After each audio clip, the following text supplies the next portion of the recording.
Welcome to Lions Live 365. I hope you were doing anything but watching that game. I'm gonna give you a very quick breakdown and enjoy the rest of my Christmas. I hope you guys had a good Christmas. Hope you got the gifts you wanted. Hope your babies got the gifts they wanted. If one of the gifts you wanted was Lions win, that's like a piece of coal today. The reality of the situation is there are certain things that we just gotta confront up front. One, the backup O line depth is awful. Get Dan Skipper out of here. Never want to see him again. Get I I'm not sold on Christian Mahogany. Everything from Tate to the left, I don't want to see them again. Right now, Christian Mahogany, he may be coming off the injury. He may get better over time. Please put somebody else in those positions. And at the end of the day, we deserve to be out. I am happy we are out. It is time to make some real changes, retool in so many different ways. Pump out. I'm going to pump out all types of content talking about ways that we can improve, what should be the next moves, how this particular season broke down, how this happened.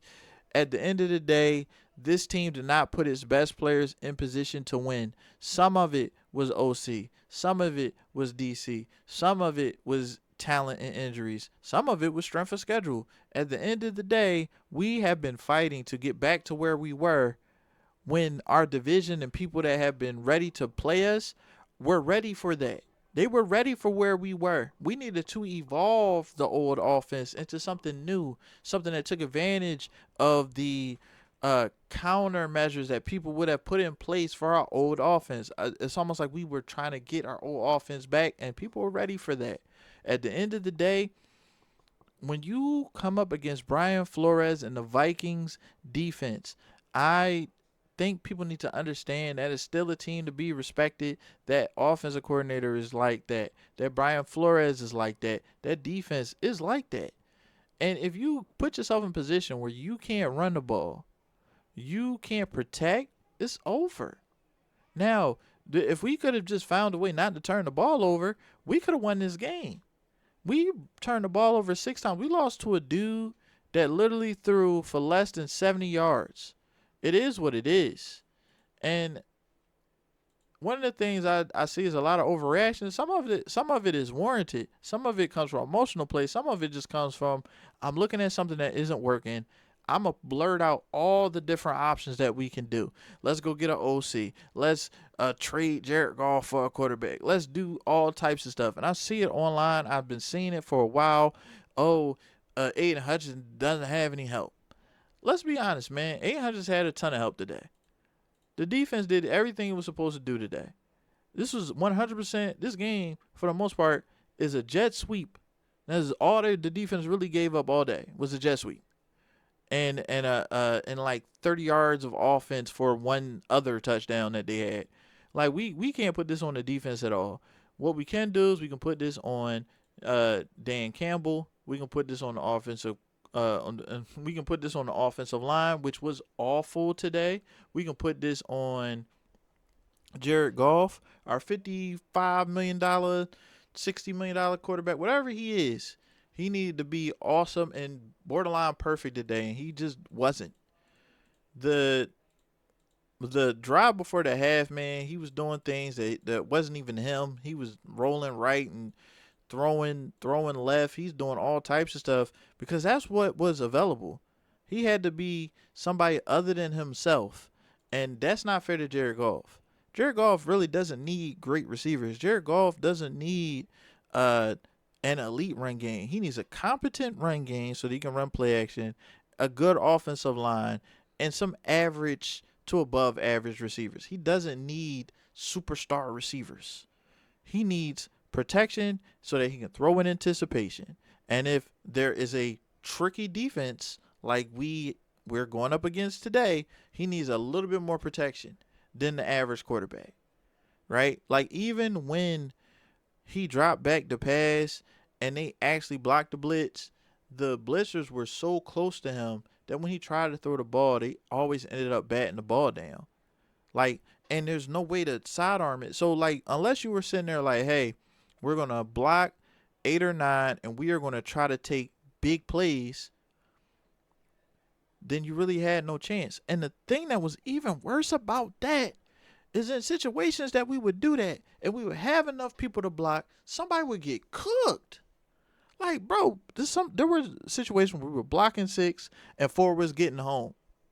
It's like, or we're not blocking anybody. We got free rushers and they just jump up and bat the ball down. Like, some of this stuff you can't do nothing about. It's like, yo, bro, like, it was just one of those things. Like, I would love to be mad right now. I would love to. I can't. Like, I can't act surprised that the center that shouldn't be on the field is messing up.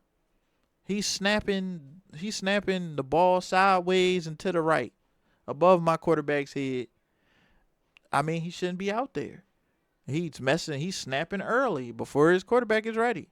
Second game, and he's not talented enough to be a center in the NFL. Shouldn't be out there. I'm sorry, like, this idea that you can go out there against the best of the best of the best of the best and be the 4th guy in line and come out and be a dog, that's not realistic.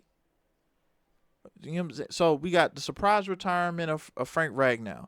We got Graham being hurt. We got Tristan Colon being hurt. And for some reason, we didn't put Tate Ratledge on the field. We didn't put Miles Frazier on the field.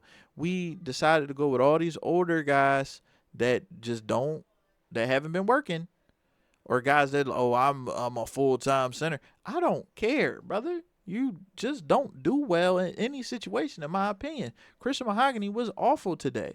Dan Skipper was awful today. When you look at all of these guys underperforming, when my quarterback underperforms, I can't be surprised.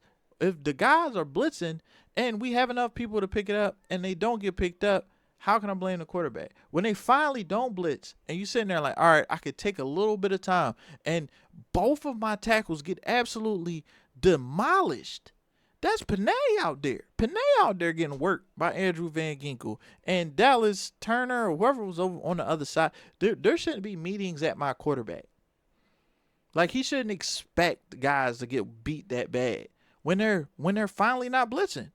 They're finally bringing forward. I'm like, all right, I think I got a little bit of time. No, that's just like, bro, the Lions were outplayed in every way. On between the offense and defense, we got dominated. Defensively, trash. I mean, well, defensively, we did their job. We did our job. We had an easy assignment. We made sure that we handled business on the easy assignment. We literally lost to a dude that threw for like 70 yards, and we can't be upset. I just can't be upset because, like, bro, this is how the season been all year. Why act surprised now? Just take your blessing. My Christmas gift from the Detroit Lions is the fact that this is now stress-free. I know we're out of the playoffs. I don't have to worry about nothing else. I know I can just focus on the off season. I can focus on this because all of our problems, for the most part, are fixable. The cap, I'm gonna talk to y'all about how the cap really isn't real for the most part, as far as stopping us from doing anything that we absolutely positively need to do. I'm gonna talk about a lot of things moving forward, and I don't have to worry about making content about these games like that anymore.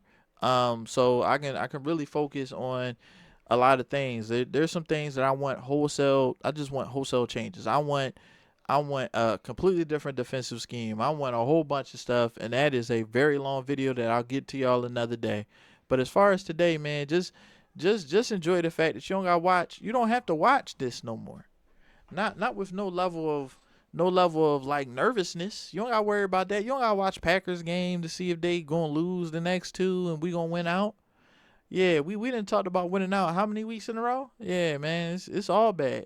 Like the way the Lions season has gone, man, I hope they take this on the chin. I hope there is some shakeups. A lot of players don't need to be back. There's some guys that have been average that need to be upgraded upon. Like, say, hey, I'm glad Alex is gone. I don't want Alex back. You know what? That's a whole nother video. I keep trying to jump into it.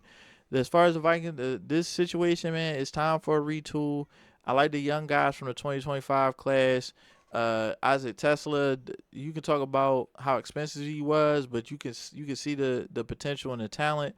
Talik does exactly what they wanted. They brought him in here to do, which is stuff to run and take on double teams. Um, Tate Ratledge is probably the best guard we got on the team right now.